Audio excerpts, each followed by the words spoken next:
pertinent point that we are starting off with a small c. I'd say that we are starting off as a small c Conservative party, because currently what we're seeing in the Parliament at the moment, it's not Conservative enough.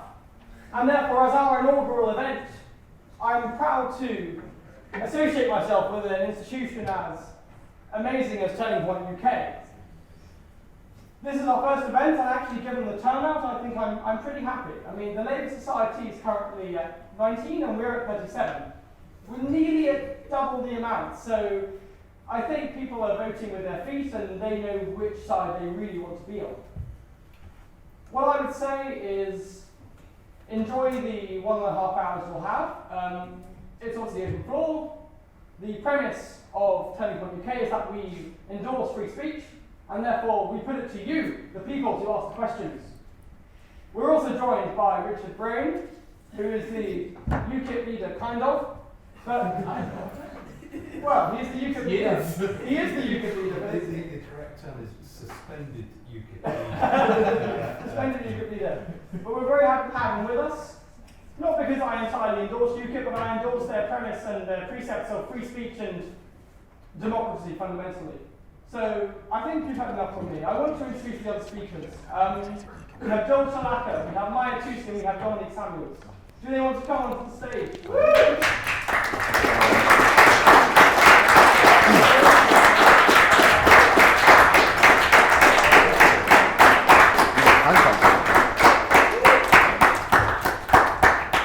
If you'd like to take your seats, I will resume mine. All I'll say is this: I'm very sorry we don't have food and drink available, but what we do have is food for thought. Because we are a free speech society, and we want to hear what you, the people, want to say.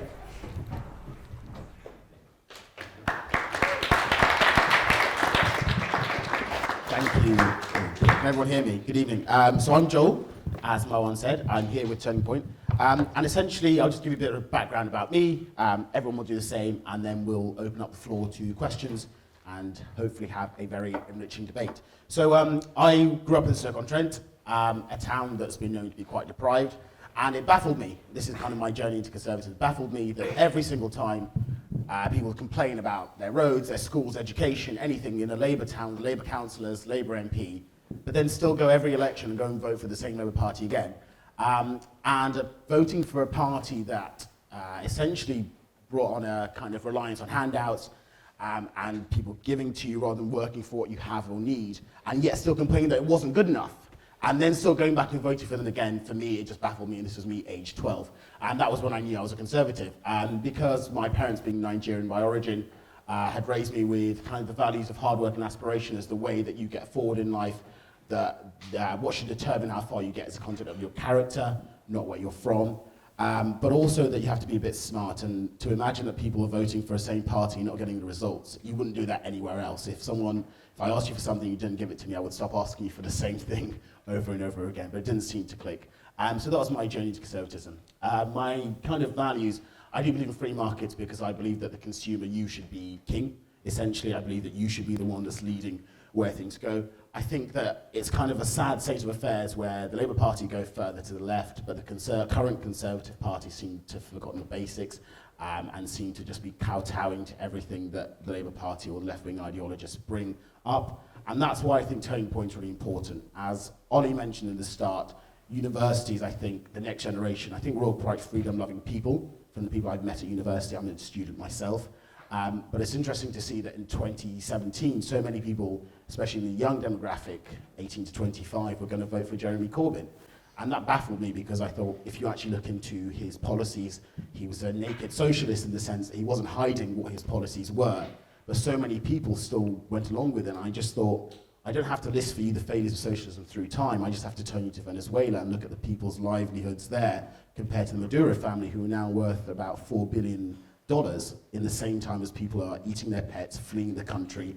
And you just think, there must be more, there must be a better way of doing things. And for someone to try and import that to this country and to be so well received, I just thought that was a bit crazy. So that's why I think Turning Point is quite important for university campuses, because I think our generation will be the one that hopefully reverses this trend that we seem to be seeing. Just on a side note, I'm not a member of the Conservative Party, I'm a member of the Brexit Party, whether you like that or not. That's me. But also, yeah. So hopefully the main point is today is that you come and debate us, you challenge us, because I think what we're finding in universities, and I found, I'm at the University of Sussex, I know it's called a socialist state of Sussex, apparently, but you find that you bring in a slightly conservative opinion, and it's suddenly as if you're the Hitler, you're the Nazi, you're the racist, you're the bigot, and you kind of think, well, the majority of people vote Conservative in this country, hence why we have a Conservative government. So the ideas that they stand for and believe in can't really be that bad, otherwise you're labelling the majority of this country and the people that vote for them as racist, Nazis and bigots, and I don't think that's the kind of society that I want to be a part of. So Turning Point exists for us to promote free speech, to promote our values, and even if you leave here saying everything they said was nonsense, but I listened to it and I challenged them, that's a downside better than saying I won't even give you the time of day, your X, Y, and Z before even hearing you. So hopefully we can ask some good questions and good debate. Thank you.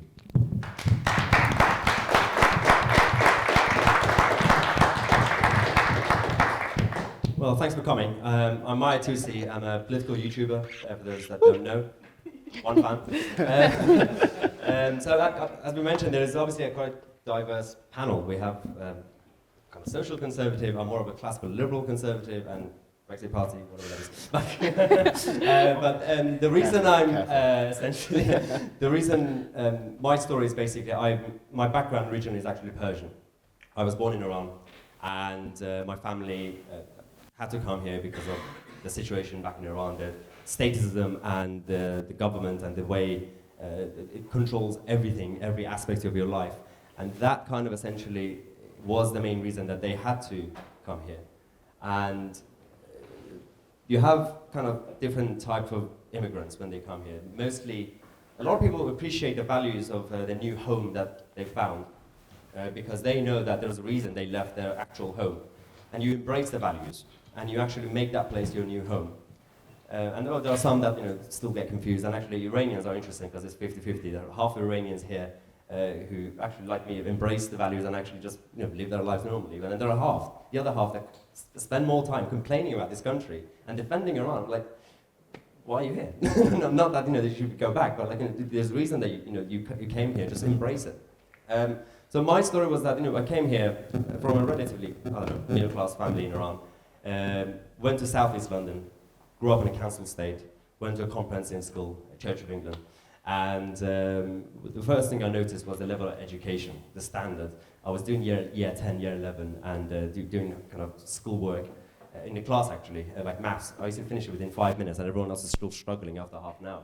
And I was like, well, I did this when I was 7. So that was the first sign. But then the rest of it was, again, people in Lewisham and across London in general spend more time complaining about this country, this is the worst country, and everyone's dying apparently, and I was like, I was in a working class council estate area, and I was still like, this is good. Like, we have a shop, you have a TV, you have a job, I have a school.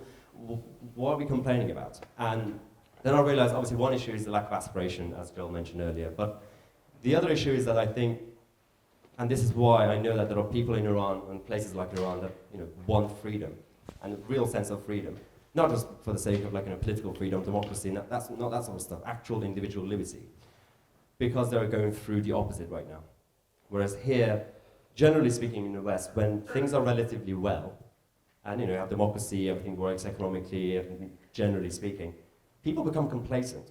And actually people also become less interested in politics. Until 2016 Brexit vote, most people were like, oh, we don't care about politics, they're all the same anyway. Not many people actually voted, especially young people. And now they're becoming interested because it's chaos. But generally speaking, people are complacent because that's just the situation. It's good because everyone's happy technically, but it's bad because people haven't, especially our generations, haven't gone through the kind of war or kind of actual economic crisis properly. So that's one of the reasons that a lot of young people move towards the left, or not necessarily socialism. I call it statism or collectivism. You have it on the right too. But, it's not really left and right thing. Statism is basically when people are just dependent on the state, whether it's on a social issue or economic issue. They just expect somehow the government, whether to give them handouts or to help them with subsidies or all the other kind of different issues that the government could help. But I believe in freedom. I believe in you have to empower people. And actually sometimes people make mistakes. But if that's their decision, you learn from your mistakes. And that's how humans evolve. We almost went extinct a few times throughout history, but because we had to kind of feel that fear, not that everyone has to suffer, that's not the policy, but sometimes you have to kind of feel the risk that if you don't get up and work, you'll be in trouble. And that's how America was created initially, when America was great. Like in the actual early days, when with all the problems, obviously, it wasn't flawless, but that's how they were able to create that land, and all the kind of, look at New York City, what happened then. And Europe is now going backwards, which is just embarrassing. And we're here to change minds and to fight back and to make sure that we bring freedom back to Europe.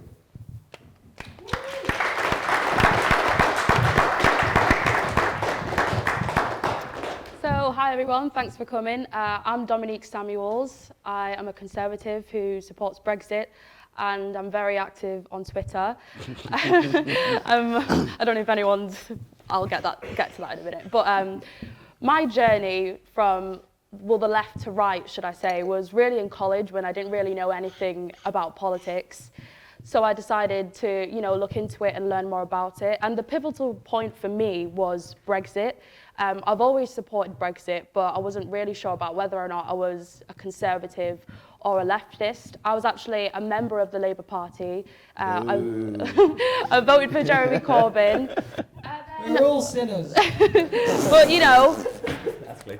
I realised that I just wasn't passionate about socialism. So I had to think about what it was that I was actually passionate about. I supported leaving the European Union, which not a lot of left-wing people actually do support.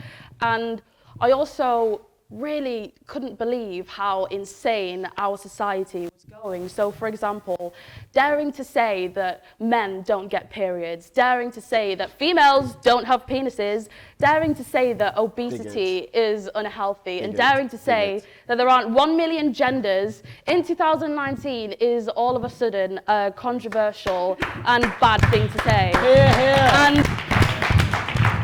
And it's absolutely ridiculous. And if someone doesn't call out this absolute insanity, where are we going to end up in our society? We have girls that are too ashamed to go into school because of period shaming, because they're forced to share a bathroom with men. We have people that are being disenfranchised in female sport because all of a sudden there are 1 million genders, so of course biological males can participate in sport.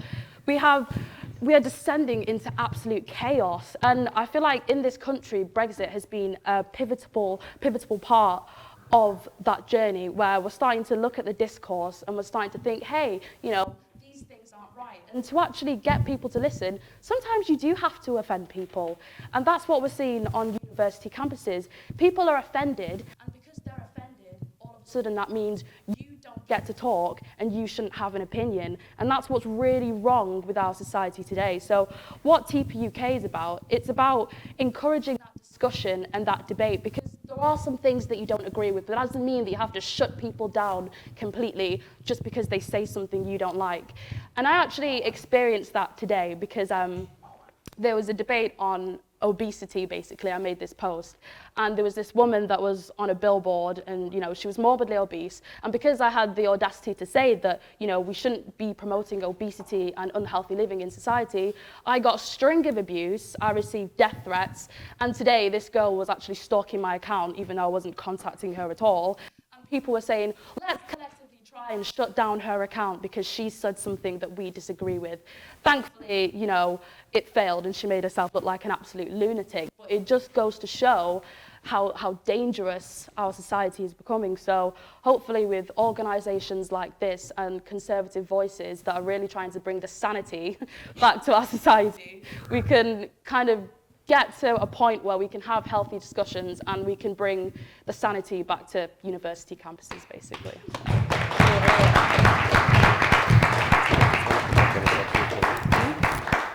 So, how are we doing the questions? You're just going to pick people in the audience? Oh, sorry, Marwan. Well, ladies and gentlemen, I think I can compartmentalize you into two categories. Because I do believe there are two genders. I think science has backed that up since time immemorial. So ladies and gentlemen, thank you for coming. I don't want us being accused of sounding like a zoo or even a menagerie, so therefore I will not parrot what everybody else to the left of me has said. I only say to the left of me in a geographical sense. I'm sure they are more further right than I could ever be. But all I would say is this. Thank you for coming. Enjoy your time here. Turning Point UK is a very sound organisation, to which I think you should all subscribe. And that is it. Dominique Samuels has done a very good job, so I'm not going to try and outshine her, because I fail miserably.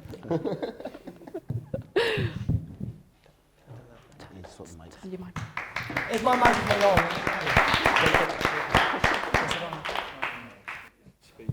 Oh, speaking to Okay. This one's Dom's. Oh, John, first question. I've got a question for you. So, how is it possible? How is it possible to? Is it that one making all that sound? So, yeah, the question is this: how is it going to be possible to make conservatism fashionable? Because conservatism, by its nature, means being disciplined, organised, in some ways conformist. You have to conform to rules. Conservatism is kind of a straitjacket because you've got this goal of trying to conserve what was great about a society. So the problem that you have there then is, fashion is about breaking rules. It's about indiscipline. It's about doing things completely differently from the past, always make it different. Change is always good, no matter how destructive it may be.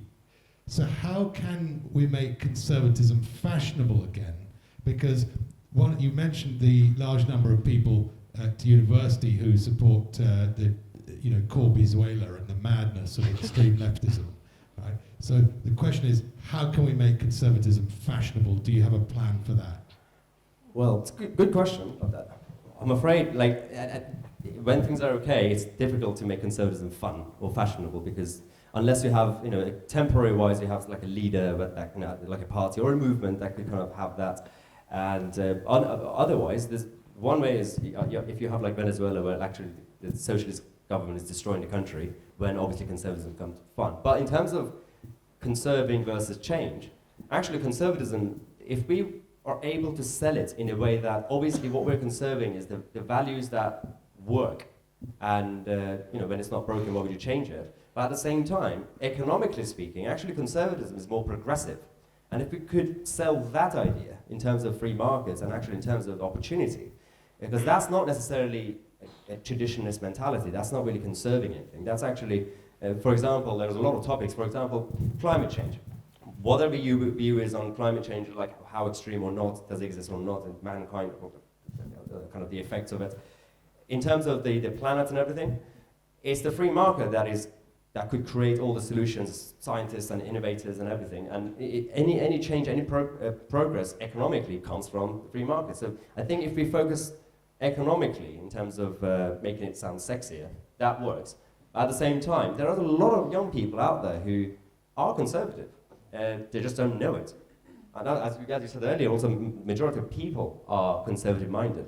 And so when they go to vote, these are people who don't care about politics or any causes. They just go to ballot box and go, fine, conservative. So that exists already. We just kind of have to kind of reassure them that it's fine. So that's kind of the situation. Can I make a very quick point? Just.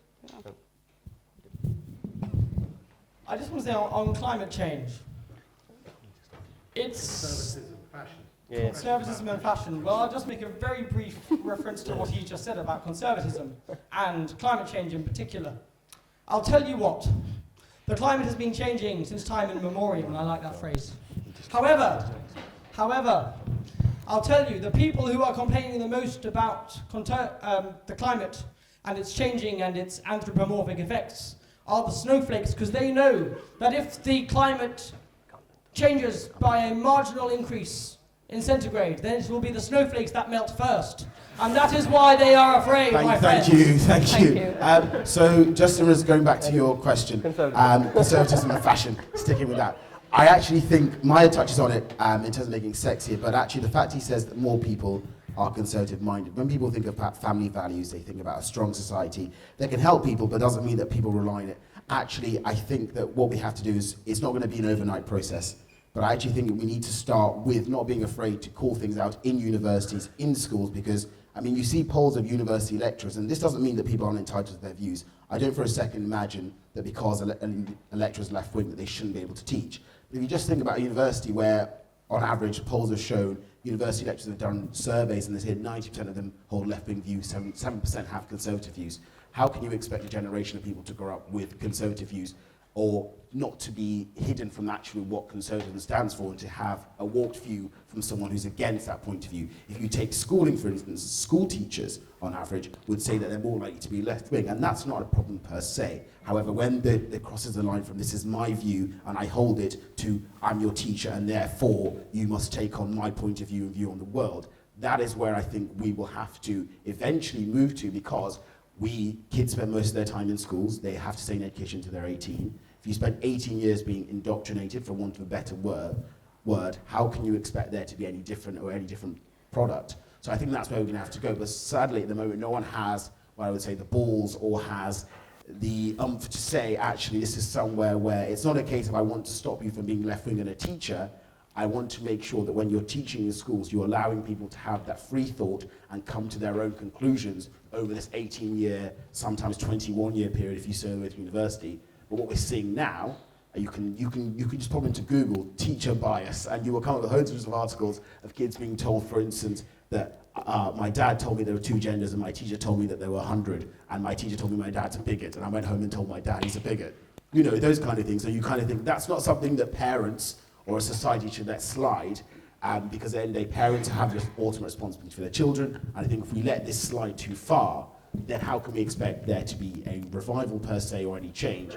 And that's something that we have to tackle. But I want to make very clear, because I'm sure people have different views to me, I'm not saying you can't have a left-wing view and teach or educate children. Some of the smartest people I know have left-wing views politically, which doesn't make sense to me, being as smart as they are and intelligent as they are. However, it's that you don't then indoctrinate children and say that anybody who has a different opinion to me in the classroom is therefore wrong or can't have that view and I will shut them down. If we go back to that neutrality, then I think over an 18-year education period, we'll actually see more people being naturally conservative because their values, their parents, where they've grown up, tends them to that way, as opposed to being shut down for 18 years and finding it hard to fight back.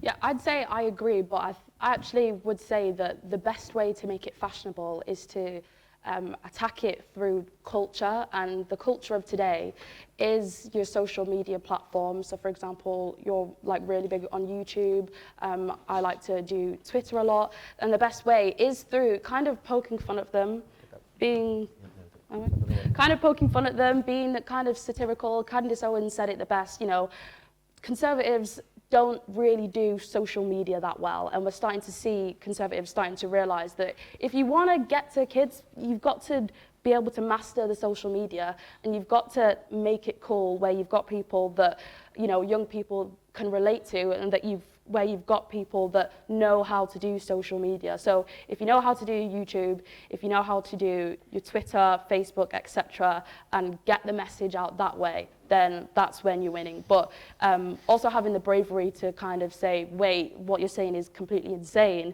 is good, but you've got to make it in a way that people can be like, oh yeah, haha, that's funny, yeah, they're not very cool, you know, in that kind of way. So the best way is through social media, I'd say. I think we've got a question. We'll take this gentleman there, and then you, and then you. If we do it, does anyone have questions who disagree with the panelists? Kind of. So if we prioritise you first, and then we can go to whoever disagrees first, and everyone else who disagrees. Can we come back then after this lady here then? It's not that Don't be shy, go for it. It's not that I disagree, I just don't understand how,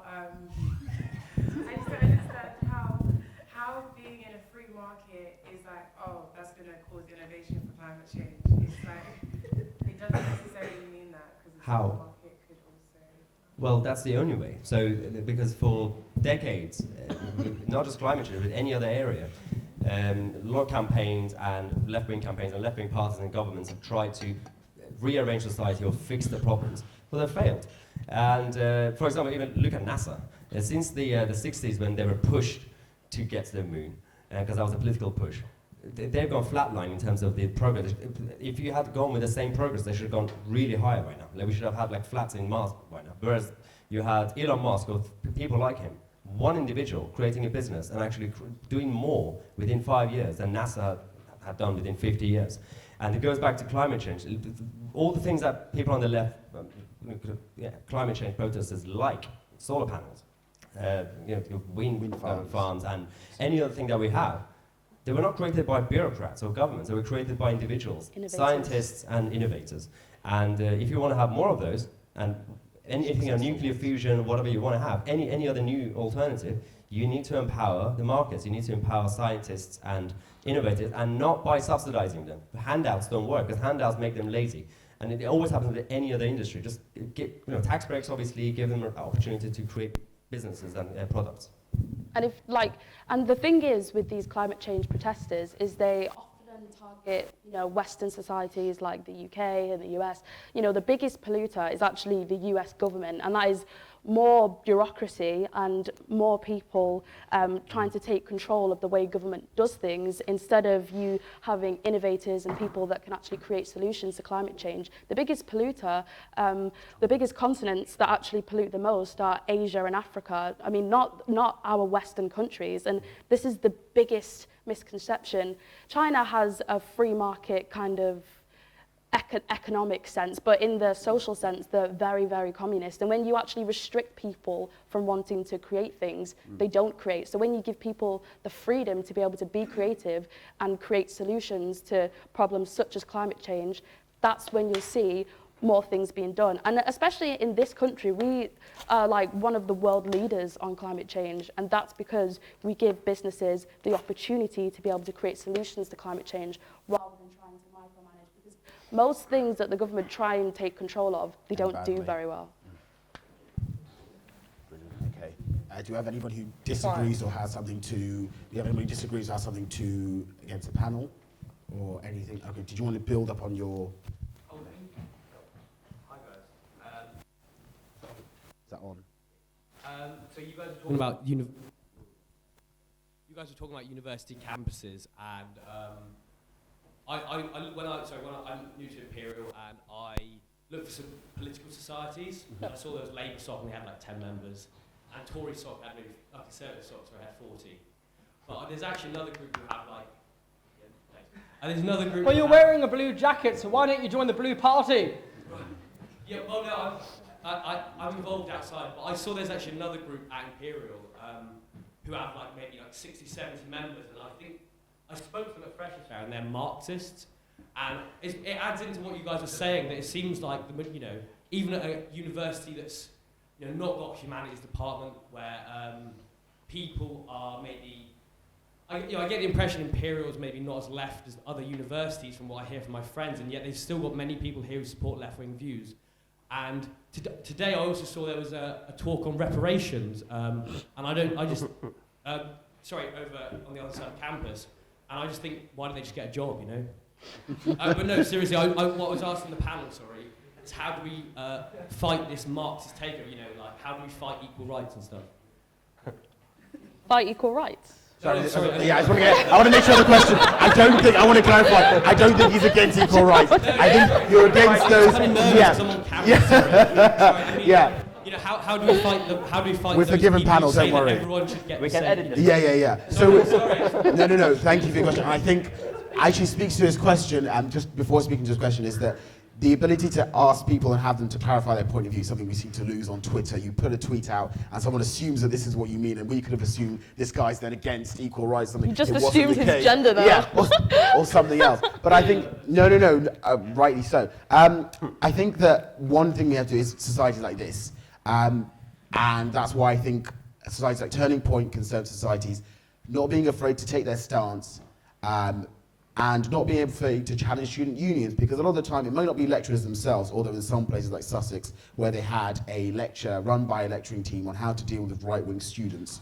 I thought, okay, so that comes from the lecturing body. But you can have student unions who tend to be students who are political themselves, mainly left-wing, and so they tend to be the ones that are shutting down other students who have a right-wing point of view from having rooms to speak in, coming out to events, etc. So I think that's how we fight back, in the sense, is that we follow the procedures that are there. We challenge the ones that are inhibiting and stopping people who have different views, tolerable views, because most of the things that you'll hear here from us today, I don't think any of them will be extreme. I think they'll just be what are right-wing views, and you can disagree or you can be against them. It doesn't mean that we're bad people for having those views. It's not even right-wing views though most of the time. It's just literal facts, and that's the thing The that facts has now become a really right-wing point like of view. just Bringing- baffles my brain. Like, women don't have penises. Why is that controversial? Can someone answer that question? But bringing I facts mean, does into anyone debate, think that women have penises? bringing facts into a debate is now actually considered a hate crime or something like that. But seriously, I think that's how we fight back against it, is by making our stance there, putting our voice out there, and making sure we challenge those who wish to stop us from having our voice on our platform. I think we go to this gentleman there. Okay, thank you. So, where do I start? Stand up. No one, just one. So, stand all? Okay, all right. Always, who's a manufacturer of tampons, has removed its feminine sign from its packaging because the small group of transgender activists said this might offend a few people. I think when you talk, Dominique, about things sounding absurd, this is crazy. So you just look at the comments. But what Metro, who were reporting on this, was doing, we will not tolerate any transphobic abuse, we will not tolerate any, effectively what they're saying, we will not tolerate anyone who disagrees. And I think that is the key when, and I'm talking about traditional values here, I'm talking about social conservatism, when things are attacked, when these, what has existed as, biologically determined, scientifically determined differences between men and women, and it's been accepted for millennia, and suddenly you get a group of Marxists trying to overturn this. I think mockery and laughing at that is one of the best things. And I agree. You may be familiar with Chilaka, aka Andrew Doyle, who is also the scriptwriter behind Looking High, who has an absolutely brilliant Twitter account, who basically mocks woke culture, as he refers to it, which is this idea that, so he will, or she will take absolutely absurd, he'll take sort of woke SJW ideas but take them to an absurd level. So for example, there's a mock Guardian piece allegedly written in one of the tweets saying, let's break the latest taboo, which is sex with plants, for example. And everyone will just absolutely laugh at that, and I think that's But the thing is, good there way was of doing it, because actually they can't shut you down if you do that, because they would effectively be shutting down someone purporting to be woke, like Yeah. they are. And so humor is a very, very strong weapon, I think. Yeah, I would agree. I mean, I did this quite a while ago where I stated that I had so many genders, and some people were really, really angry at that. And it's just crazy to me, because I think what people don't realize is when you remove the female sign from things like period packets, it's not just you fighting for equality, it's actually you anonymizing and removing and sidelining women. It's not a crime to believe that there are differences between men and women, and that women have unique needs and wants from men.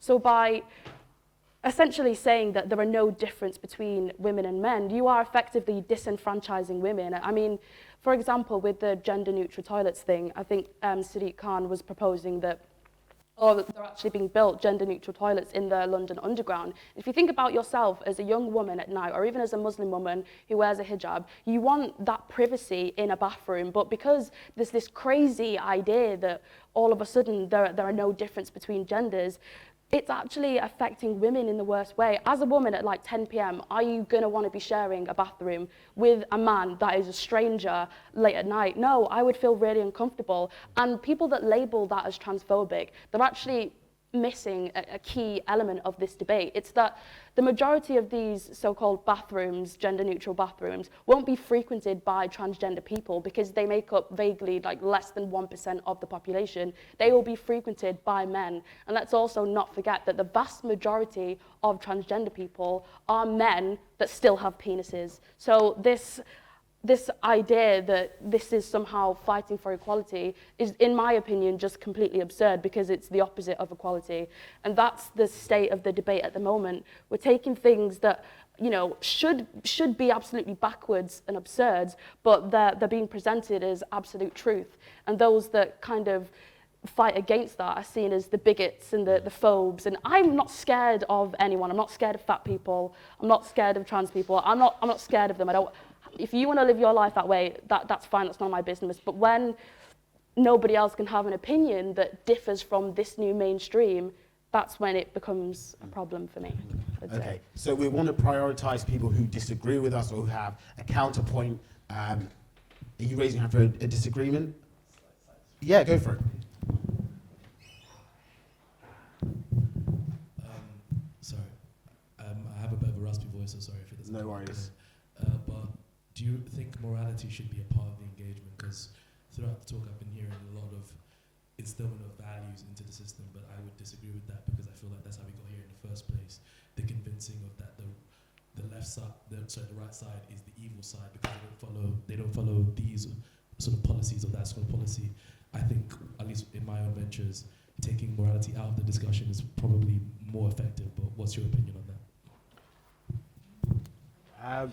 I would say yes or no to an extent. I don't think, if you were thinking morality in terms of like a religion or kind of thing, then yes, I would say we don't need to force people to have a certain same values or specifically, but however, I don't think we can get away from the fact that the Judeo-Christian values that have built up Western society are actually a tried and tested way of how people should live their lives. It doesn't mean you need to be a Christian or Jewish because of those values, but I think those values, the freedom that comes along with many of those teachings, they're just better. Is something that I think, compared to other systems that we have in the world, and they go hand in hand with the free market society that we believe in, actually tend to lead to better outcomes for people. So I wouldn't completely remove morality, but I think you make a very good point that actually, yes, what we can't start into doing is saying, well, then we have these values and these morals, and anyone who goes against them is wrong. But I would just say that I think we can't remove some of these morals and values from our discussion, because actually that's what speaks to the heart of people, is that a lot of people, maybe not through their own religion, they might not agree with us specifically, but the values that we try and promote, I think the average person, if they thought and searched themselves, are probably more likely to agree with them, or the end point,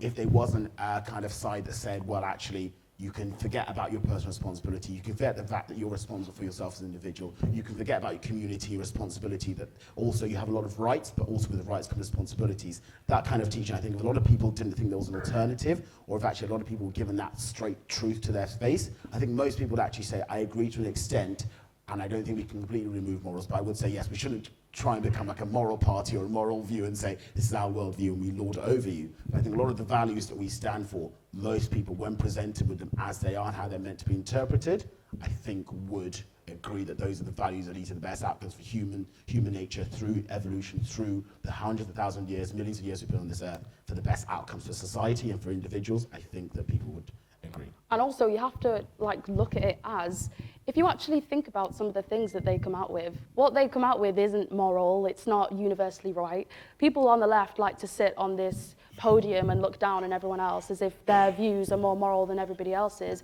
But if you think about what they're actually purporting, things like communism and socialism, taking away other people's money, taking away their freedom to choose, taking away the women's spaces and their freedom to be women and, say, look, I'm different to men. The people's choice of setting up a business or being free to do what the hell they want with their money, that's not moral. That's actually the opposite of moral. So you have to essentially challenge that idea that they're somehow more moral, because if you actually think about what they're purporting, it's absurd and immoral if you actually think about it. You wanted to respond? While I may agree personally with that, I feel like this is where the problem comes out, because now you're setting up moral frameworks, and all it takes is another panelist to come along and say, you see what that person said on that interview, they're wrong about that, they're doing it for X, Y, and Z. Like, a lot of the time, right-wingers will be characterized as greedy because they want businesses to flourish. If you took one moral perspective, you want industry to grow. Another moral perspective is that you're greedy. And that's why I think setting up from a moral framework isn't necessarily, I agree with the first answer more likely, but I think if you start going with, well, you see your perspective is not moral, then people start to disagree, but that's fine. So you make a good point, because there is a danger when it comes to morality. There are obviously certain kind of basic foundation of morality when it comes to humanity that exists anyway. But yes, there are different levels where someone said, my moral views is this, and that could change. Yeah, and this is also a problem with statists and collectivists when they say, obviously, it's also moral for us to make sure that everyone is actually rich, or everyone's healthy, or everyone is not doing drugs or whatever. And that's kind of, it goes back to the whole point of, do you focus on the foundation of the basics of morality as humanity? And it goes back to what's the point of humanity? The main purpose obviously is to survive, and obviously don't harm anyone else. And that's kind of the two basics of when you're living your life. That's what you should do basically, or not do. In terms of, if you go with that, then we also actually have to fight back when it comes to the left. So that goes back to actually your question earlier, how to make kind of the right sexier, is actually, or especially with young people, it's because the left, you keep using morality, and it's fake morality, because as I said, they say, well, it's moral to make sure that everyone has free healthcare, regardless of the outcome. They don't care about the outcome. So because their morals basically create good intentions. As Milton Friedman say, never judge a policy or a program based on its intention. Always judge it by its outcome. And capitalism is one good example. It doesn't promise you good intentions. It doesn't actually say anything. It's just a platform. But the outcomes work. And if we do try to, from the right, economically and socially, fight back in terms of, let's not destroy their morals, because you can't change their mind by saying, well, you're wrong. You're just wrong. It doesn't work. We have to kind of sell our morals, but not in the same way. We just go with the basic foundation of morality. We want everyone to be free from the state control. We want individuals to have liberty, because that's moral. Since we were cavemen until now, we need to have individual liberty. Yeah, brilliant. Does we have any disagrees? Yes? They're going to bring the mic over to you. Sorry, I'm afraid I'm studying economics. My points might be a bit dry and technical compared to what we've had before.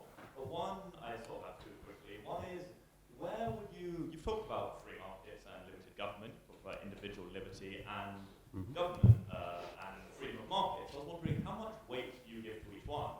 So I'm thinking of somewhere like Hong Kong, for example, which has incredibly free markets, no capital gains tax, no inheritance tax, very low income taxes.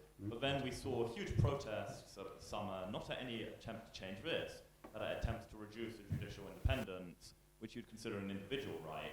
Yep. So I was wondering, right-wing parties often support regimes like Shah's, Pinochet's, that had economic freedom, but not so much social freedom. Do you think that's right? Secondly, again also thinking of Hong Kong with its incredibly high inequality due to its free market, they only had an anti-monopoly law in the last few years. Do you think there is any level of inequality that the government should step in, or in your view is whatever level of inequality the free market sets, the government should just leave it? So the first one, you're right. I'm more libertarian leaning, so I believe in consistency when it comes to freedom.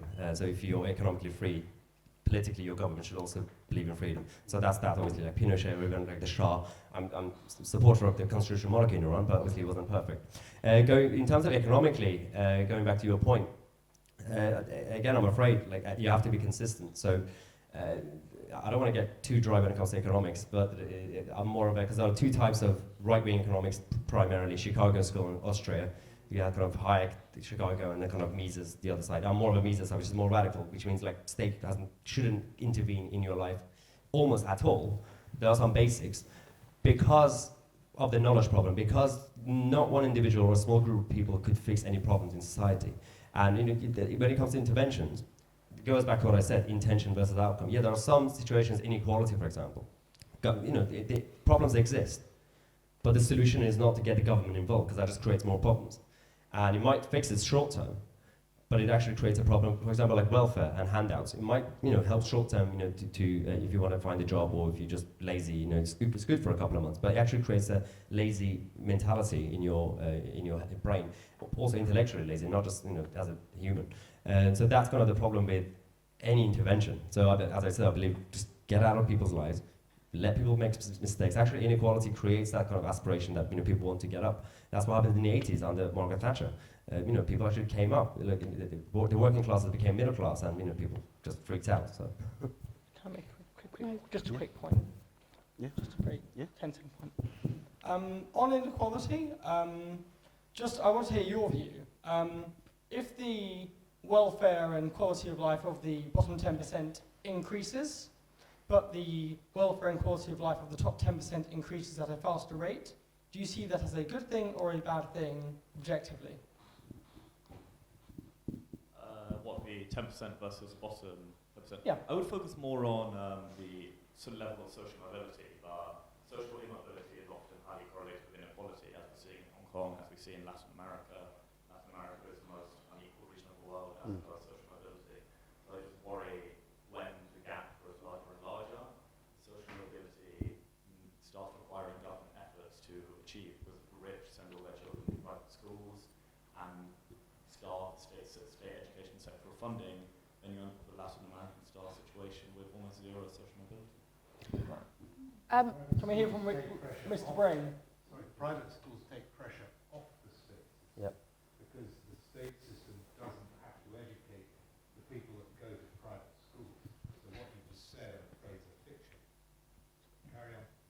Also, just a quick point, actually, in terms of schools, actually, like that, you made a good point, Richard, but also schools should also, in my view, be all independent, all private, and obviously firstly that brings down the rates anyway, it's competition, but also if someone can't afford it, the government vouchers exist, the government could pay for that person, but in terms of the quality, let the market decide.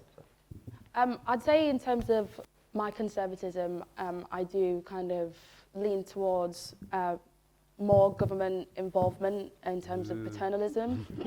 I do believe that.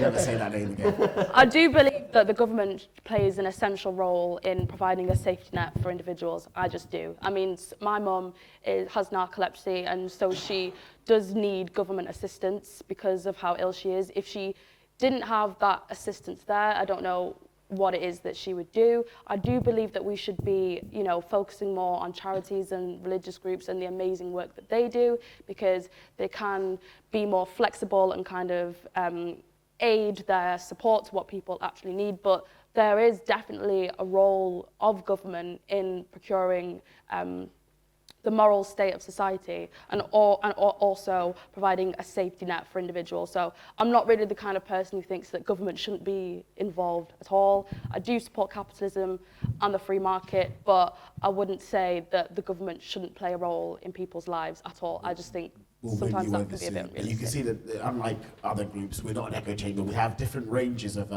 beliefs and arguments over this issue. Who are we going to next? Disagreement. Anybody disagree? Up there. Yep. Yep. Him. And then we'll go to you afterwards. Yep. Oh. Nothing is starting. So sorry that I have a bit too many questions, so 4 in total. And the first Can we just get your most important question, because we want to give other people a chance. Important question. All right. So it is estimated that 83% of graduates cannot repay their tuition fee loan in full. In addition, Homeland EU students are charged only £9,000 a year at a rate heavily subsidized by government compared to the amount paid by international students. The government is essentially giving handouts. Should home students pay the same amount as internationals in order to facilitate a free market in higher education and increase the intellectual diversity of uni students? Yes. No, I don't agree with that. Okay, so why you go? If you are born here and you are from this country, then you automatically have more of a stake in this country than someone who wasn't born here and isn't from here. If you want to have an education here, then you should pay more than someone who was born here. This is their country, and you're free to come and study here. But that does not mean that our universities should be filled with people that aren't from this country just because they can pay more, in my opinion.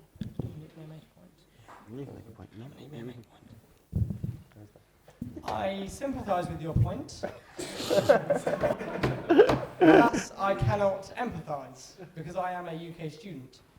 What I would say is, you touched on an important point with regards to free markets. I think that the fact that people at this university and at other good universities are paying the same amount as others that go to polytechnics, I think is a stain on our society. Because fundamentally, the degree that I will graduate with is not the same, does not have the same value as the degree that somebody from London Metropolitan University will graduate with. And I don't think that's a particularly controversial point. The league tables will answer that for me.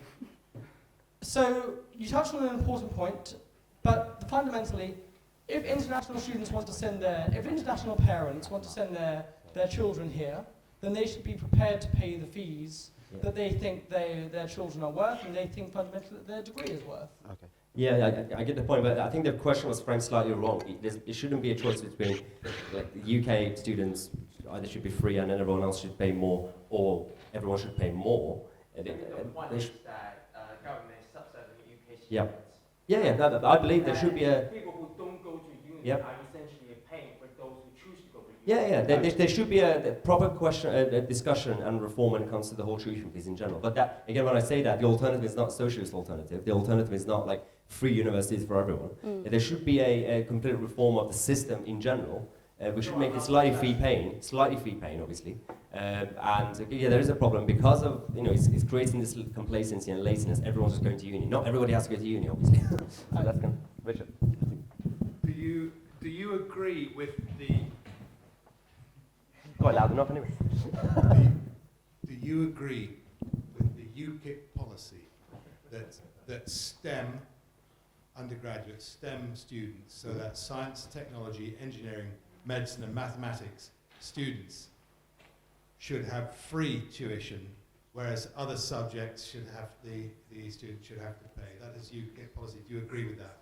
Partly. I would go a bit further and I would say that one of the problems is that nobody seems to be questioning the value of their degree. So not just in STEM areas, but I think it's across the board, is to encourage students to, before you choose a degree, if you're going to pay £27,000 to do something, the same way if you're going to put 27k down for a house, you'd want to make sure that you would actually make profit at the end of it, or that it'd be worth your money putting it. If you're just going to university because you're told you need to, or because your school thinks it needs to have a 50%, or to spend your maintenance loan going out partying, as Marwan will attest to. But essentially, if you're going to do that, I don't think many people are actually seeing the value, and it creates kind of a moral hazard where no one sees the value of what they're paying for, so then they just choose to go to university as rote because everyone else is doing it. So whilst I would agree to an extent, I think actually needs to go a lot further, is that people actually take ownership for, well, I want to university, I want to take a loan with 27k, so therefore I must make sure the degree I'm going to take is going to be worth that 27k investment. Otherwise, there are many other schemes, and the government probably needs to with education, which they're doing at T-levels, but so many other areas,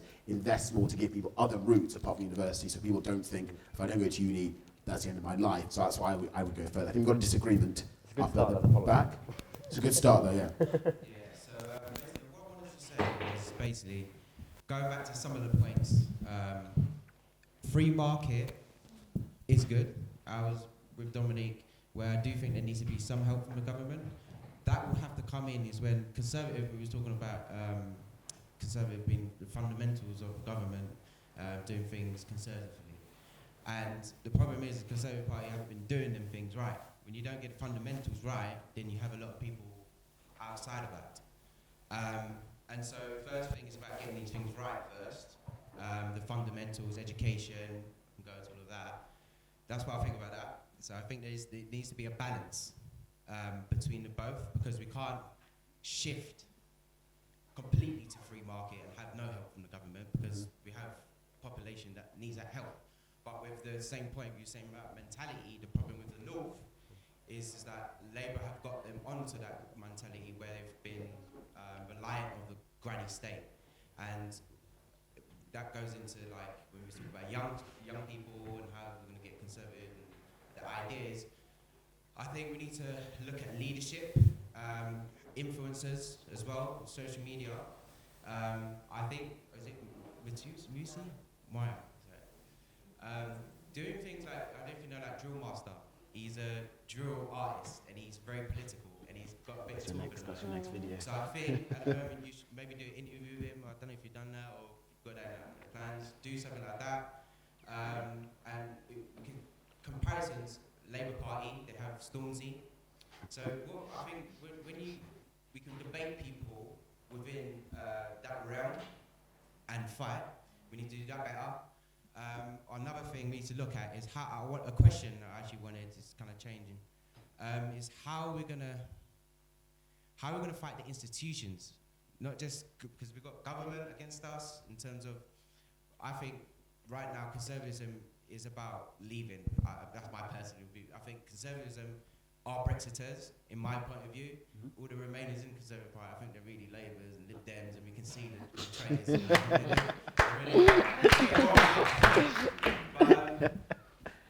So I think, like, I support Brexit Party. Nigel Farage says a thing like, I think we're coming to a time where we're stopping having that conservative Labour.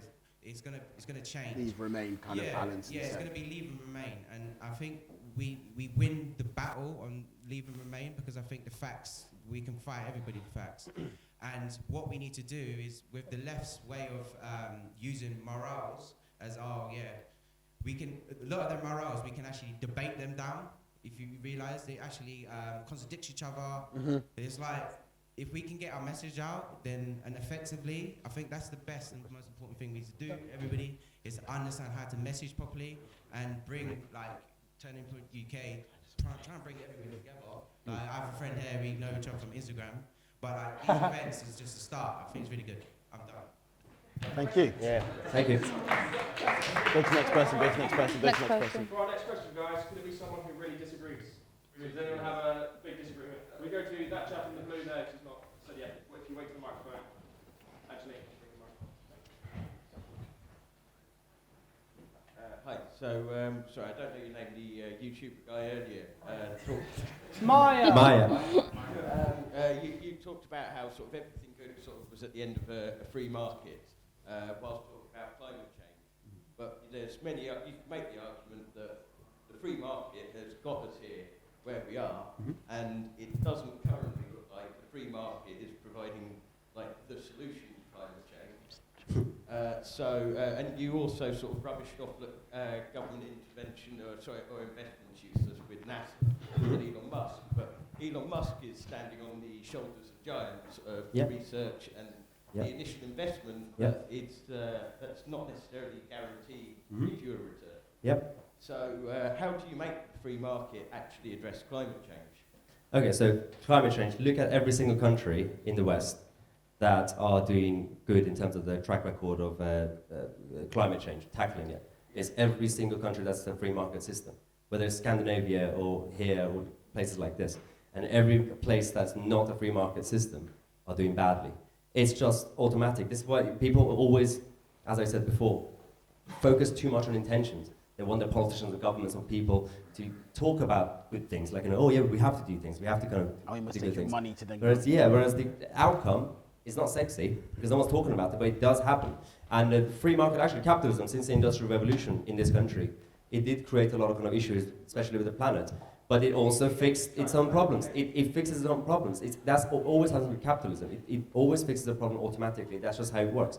And at the same time, you made a point about, Elon Musk also, yes, it wasn't perfect. He's now, over the last 2 years, stopped getting subsidies for his main project because he was also against it. But, he had to rely on it. And, I'm against any subsidies, yeah. I have quite a strong point of contention with you, and I understand that ideologically, you love free markets and libertarianism and minimal government. I think my observation from here and generally is that what matters to people more than economic policy is social policy. And I think that is actually, when we talk, for example, someone mentioned Hong Kong, there's a huge protest there, and it's not against the economic freedom. There's huge economic freedom in Hong Kong. I mean, it's one of the financial capitals of the world. What really the problem is there is the authoritarian nature of the government, the cracking down on democracy, cracking down on free speech. And this is kind of stuff that really drives people, that really gets people angry and active and motivated. Yeah, I already addressed it earlier. It said it has to be consistent, economically and socially and culturally. We have to be more pro-freedom. You can't have an authoritarian government on free speech but have free market like China. It doesn't work. It's a bad idea. We'll go to this gentleman over there. There's a guy in the orange at the back next, and we'll come back to you afterwards, yeah? So, this chap in the black jumper over there.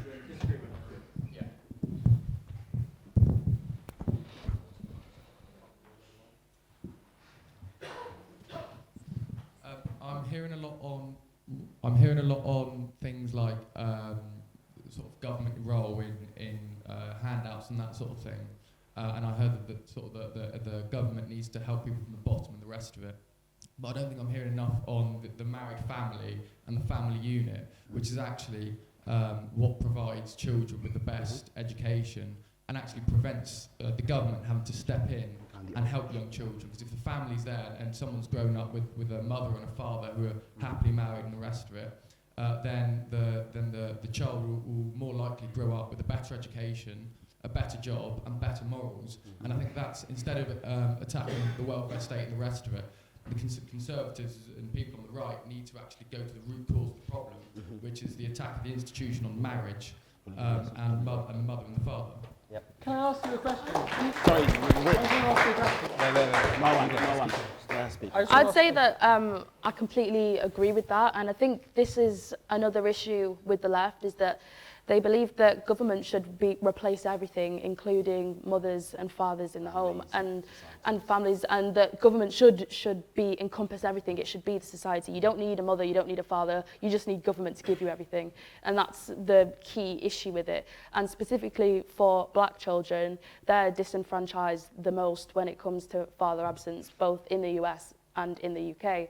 And when you don't have a father in the home, you are more likely to go to prison, more likely to be kicked out of school, less likely to have a steady income, more likely to be unemployed. And it's all of these things that stem from people replacing actual individuals that they need in their lives with government. And I think that there have been some Conservative politicians that have come out and said this, but again, this is the problem with the conversation. We don't want to offend people. I remember when Sean Bailey made this exact point, and he's from these areas, he's a black guy from these areas, he knows what goes on there, he knows the issues, and the fact of the matter is, even when someone mentioned drill master, like in the drill scene, these people are supposedly, you know, rapping violence and inciting violence and encouraging it, but you have to look at the condition of their lives at the same time. Many of them don't have father figures in the home, and this is one of the, I'm actually really passionate about this issue because it is a massive issue. So I do agree Conservatives definitely need to be articulating this response, because what you'll see is you'll see people on the Labour side saying, oh, you're being discriminatory towards single mums, when it's, no, we're just saying facts, and that's the top and bottom of it. So yeah, I completely agree. And I think what we can't get caught up in is demonising people for the situation they find themselves in, but it doesn't mean we can't get away from the fact of what the best way would be to raise society, to organise society. I think that's why sometimes Conservatives tend to go more on, well, let's go for less of relying on government, because we sometimes shy away from being honest with people. Or yeah, I come from a single-parent household. For fear of offence, and that's something we need to pull ourselves back away from, to be more honest with people about. And it doesn't mean you demonise them about the way that they find their social condition. You can't help the way you find your life. However, from what you choose to do from that point onwards is then what you are responsible for. And I think sometimes we get the message across where it seems as if we're saying, well, because you were from a single-parent home, your life is essentially crap and there's no prospects for you. Actually, what should we be saying is, despite the conditions that you've come from, because we all face disadvantages, things in our life at different levels, is when what you do afterwards is what people will judge you on the basis of. And I think then that's what the message that we need to be. Well, I just want to make a point quickly, please. May I borrow the microphone? I will be brief. No, this is a serious point. I understand that the optimal conditions for a child, in my opinion, certainly, are that you have a happily married mother and father. Yeah. However, the gay marriage bill has been approved. It is now in legislation. Gay marriage is a legal thing, and consequently gay adoption is a legal thing. Now, whilst the optimal condition and environment for a child is to be brought up by a mother and a father, do you really think it is good to reverse the decision of same-sex marriage, which I'm assuming is what you're getting at? What are you getting at? No, I think your point's been quite articulately made, in the sense that we can't get away from family unit. Do you want to expand more, just so we know? So the gay marriage bill, for example, I'm slightly libertarian on that. So I think that those two people, they're not doing anyone else any harm in sort of getting married. So I have no problem with that. Good. However, I'm thinking more on things like on a cultural level as well. There's an attack culturally on the Christian values, Christian marriage, as well as things like the divorce bill that came in the 60s or the 70s, and those sorts of things, which basically opened up opportunities for people to have children outside of marriage, and the lack of father figures and lack of two parents throughout childhood. Actually, Richard was making I have a related question, really. Yep. Is stigma and shame the only way to encourage fathers to stay with their wives and children? Well, it's one way, it works for some people.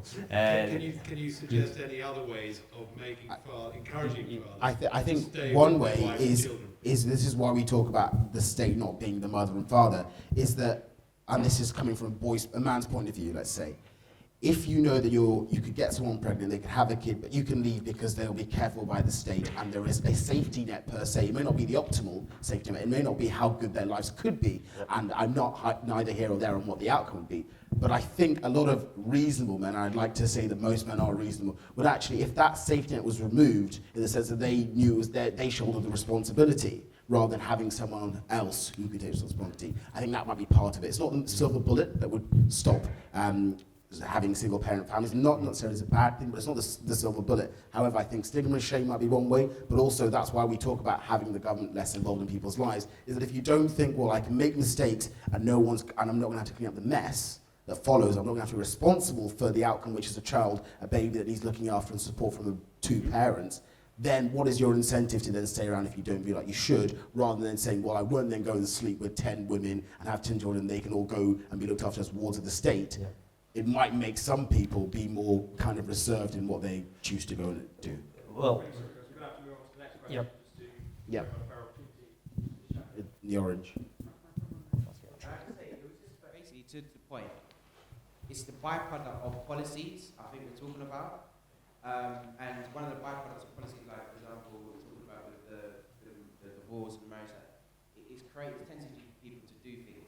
I think we need to do things like create policies, like in Conservative Party or Progressive Party, that creates byproducts for people to have better options. What I'm saying, like in Russia, I think they have marriage laws, and I think they give you tax benefits if you get married, bigger families, stuff like that.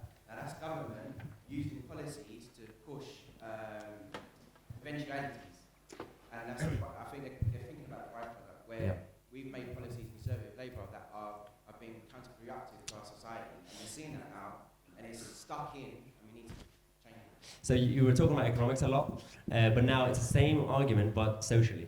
You were talking about intentions. It's all good intentions. They're like government actually interfering, like China with the, you can only have one baby or two babies. It doesn't work because, shame and that sort of stuff, it is educating, basically. Conservatives, conservative parties, conservative campaign groups and individuals should go out there and should bring these kind of points up, their Judeo-Christian values. But when it comes to government, the best way to help individuals and families is obviously good education in schools and jobs. That's the basics, obviously. And if people have jobs and a good education, they're well behaved. Look, as I said, the Western civilization, because of Judeo-Christian values as a whole, we have better life standards and better behavior compared to certain other cultures, or cultures here back in centuries ago. And you do that. Whereas interventionist policies, good intentions, it's never worked. If you could give me an example of any policy, socially or economically, with intervention that long term it's worked for humanity, then I'll change my mind. But it hasn't worked. So. Well, it doesn't have any unintended consequences or consequences. Yeah. Did you? So we've all been talking about good policies and things that need to happen, but the Conservative Party, partly because One Nationers, Grieves, people like that, and also the Monday Club, the Conservative Party has had bad experiences with the Monday Club. Does the Conservative Party need to be less scared of talking about these policies and advocating for them, and not moving towards these sort of Lib Dem, lefty, David Cameron types, and actually speaking about more Judeo-Christian values, or actually socially conservative values, and marriage, and all these policies march through the institutions from the Marxists that happened a while ago. The Conservative Party needs to advocate for capitalism, all these things that they're too scared to do. They need to talk to Mahyar Tousi and Stephen Edgington, if you know who he is. All these people that they're too scared to talk to because they don't want to be branded as far right. Yeah. They need to take these people and shove them into the limelight and say, this is the people who we support. Shove them into I know what you mean, yeah. Yes. Please don't shove me anywhere. We're not scared to talk about capitalism, Judeo-Christian values, and how we see, create a vision, like Thatcher had, and other people on the Conservative side. They don't have a vision of how people need to think about. And that's what the Conservative Party needs to grow some balls, basically. You know what I mean? First of all, can actually talk about these capitalist Judeo-Christian values and don't be so scared. Yeah, and I think it goes back to I think you raised a fantastic point. It goes to my earlier point, which is why I'm no longer a member of the Conservative Party, but it was, what I said was that if you don't give people an option, so we can talk about how we're coming here as Turning Point UK and giving people, an alternative, but if the party of government, who's supposed to be the Conservative Party, which is why I believe more in a small C conservatism than being inside the party, if they're not really giving people an alternative vision, alternative set of morals or standards to uphold to, alternative set of economic views, why would people then flock to it if there's no vision? Whereas the left seem to be charting out very steadily, contradicting each other on the way, but a certain way of wokeness, what you have to believe, what stands for equality and what isn't. And they're making their stance very clear on issues, cancelling people as they see fit.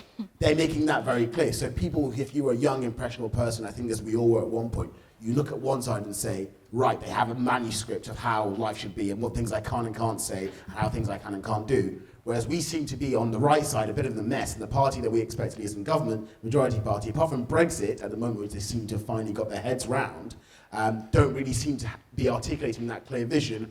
And most people say, well, they sound on Brexit, but then they're just kowtowing to the left and everything else. So what is the difference between if I vote Conservative or vote the others? And that seems to be where we've gone over the last kind of 20 years. Do we have a disagreement? Nice to be here, and Mayor, a slight disagreement with yourself. I think it's a disagreement. I'm not sure. We're half Iranian over here, so.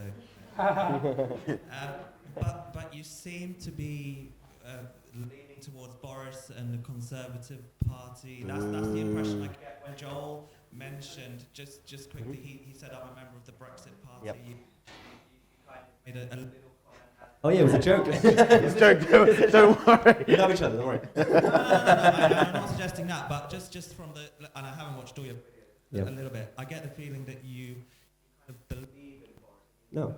Boris is going to deliver.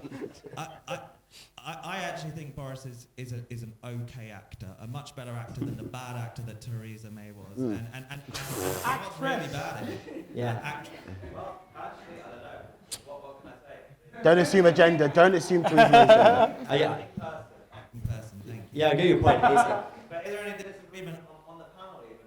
Like, so, are we all Brexit party? Do we all support Nigel? No. So and I don't think that's necessarily.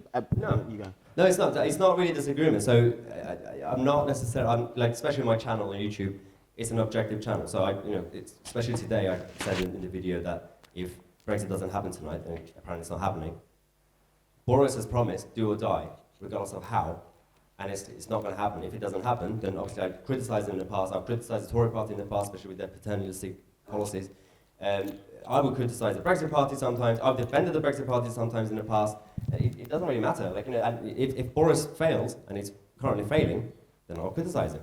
It doesn't matter, what party I'm a member of. So you just have to be objective. So I'm not really. I don't believe in tribalism, and I don't believe in following any figure, right, a kind of idol. And that actually goes back to a lot of people. So there are some Tories that go like Boris, whatever he does. Or Brexit party, not you yourself. Yeah, some people say because of Nigel, whatever he says is right. It's not true. Sometimes he says wrong things. And you just have to be objective, regardless of the party. Yeah. He's got this. Let's go with this chap in the red. Let's go with this chap in the red. Yeah. And then we go with this gent. He's not spoken. It's not really a question, but I think I very much agree with what Dominique said earlier about social media. I don't personally identify, I subscribe to a lot of conservative values and principles, but I wouldn't call myself a member of the Conservative Party or anything. But right now we're living in a digital and social media age, and I really think if the Conservative Party want to make themselves more, I guess, appealing to younger people, I really think that social media is the way to go. It's literally dictating how society is moving right now. Businesses are making their, business move, even from an economic standpoint. Businesses are making movements via social media. So I think that's right now. I think that's the way. I completely agree, and I think though going further, we don't have to wait for the Conservative Party to do it. we ourselves as individuals have to do it. can start our channels. Conservative people with conservative mind, conservative values can start their own platforms, can go on Twitter, can go on Facebook. You have the freedom to do that. You don't need to wait for an organised party whose views you may not identify with, but the values that they're supposed to represent you do. You can go out there and start spreading that message yourself. And that was essentially how the creation of Ollie, bringing Turning Point here and starting that, essentially was found out of that. We're not going to wait for somebody else to, because you can't keep waiting in life for other people to do the heavy lifting. Sometimes you have to take on and do the heavy lifting yourself. And what I would say, in addition to Joel, because he's made a very eloquent point, is the Conservative Party will do a very good job to mirror what Ollie has done for Turning Point UK. They have about 40,000 followers on Facebook, and there seems to be a pretty thriving community on the social platform. We got all of you to come out tonight, so that's a good step. We'll take the last. Yeah. You promise it's a disagreement. You couldn't be a more disagreeable individual. No, two very quick but interlinked, I promise. One, I was saying, you talk about Judeo-Christian values. I was thinking of a country with an incredibly low crime rate, birth out of wedlock rate of less than 1%, of drug use is almost unheard of, and this was Japan, closely followed by South Korea and so forth. So I was saying these societies have far lower rates of birth outside wedlock, far lower rates of violent crime, and I was wondering, perhaps their values seem superior to Judeo-Christian for the outcome-based thing. Secondly, I was thinking, you talk about capitalism, and you cited Scandinavia as examples of them. I presume you'd also cite Japan, South Korea, so forth. Yet, if you say these are capitalism, these are mixed economies. Every economy is a mixed economy now, except North Korea. So, if it's still capitalism, what they're doing in Scandinavia, why do I have the suspicion that if the Labour Party manifesto included turning our economy into Scandinavia, you'd be calling it socialism rather than capitalism? Scandinavia don't have a minimum wage. But would you like us to? Would you like our economy to be more like Sweden's? Well, economically, in terms of the way the market works with businesses, of course, yeah. In all of it, the government, the size of the state. Yeah, as you said, all economies take the whole package. Are mixed anyway. Yeah. Yeah, exactly. Just take the whole package together. You'd like the Swedish model to be brought here. Well, it goes back to a couple of other people that kind of pointed out, because I was talking about a more radical version of economics. So just to clarify, I don't mean like tomorrow we have to like literally from like next Monday get rid of the NHS or like all the benefits. It doesn't work that way. People will die. They don't know how to react to it. You have to go slowly and gradually. And yes, I'll start with a mixed economy anyway, like we have now, but we have more interventions in this country when it comes to the market and businesses than Scandinavia, specifically Denmark and Norway. So not really Sweden, because Sweden was messed up, but I would make it more freer, just make it freer and freer and freer economically. But that also goes back to socially as well. And also anything on the East Asian point on how they seem to have a lack of Judeo-Christian values, far less of. Well, they got it from us. Japan, South Korea, they got the primary value, especially economically, which goes back to culture and mentality and Judeo-Christian values. They got it from the West, and over the last 250 years, and that's always happened. And nothing is perfect, so I can't point out a country and say capitalism is the best system, because look at this country, it's like it's a paradise. That's not the point of capitalism, obviously. It's not supposed to be creating. Sorry to interrupt. I meant socially, in terms of their low birth rate, out of wedlock. Yes, there are issues like with differences. Socially, it could be liberal. Some countries could be socially conservative, but that also goes back with culture and mentality. For example, Norway could survive on having a lot of kind of high benefits, high income tax. Whereas if you do it in America, which they've been doing over the past few decades, it's destroying the economy, because some cultures, some countries are different to others. It's the sheer size of it. Size matters. Yeah, the mentality of the Anglo-Saxon mentality here in America, or Canada, or Australia, we believe in aspiration. We believe in kind of everyone person wants to be more successful. Whereas in Europe, I go to Germany a lot. Young people and just all in their 30s, they don't even like to own a home. They're like, we don't need to own a home. We could just rent forever. So people have different mentality. Anglo-Saxon mentality is slightly different to obviously Europe. So. Yeah. All right. Well, I think that we're going to wrap up there. All that's left to say from the panel is thank you for coming out. Thank you for challenging us. Thank you for agreeing with us.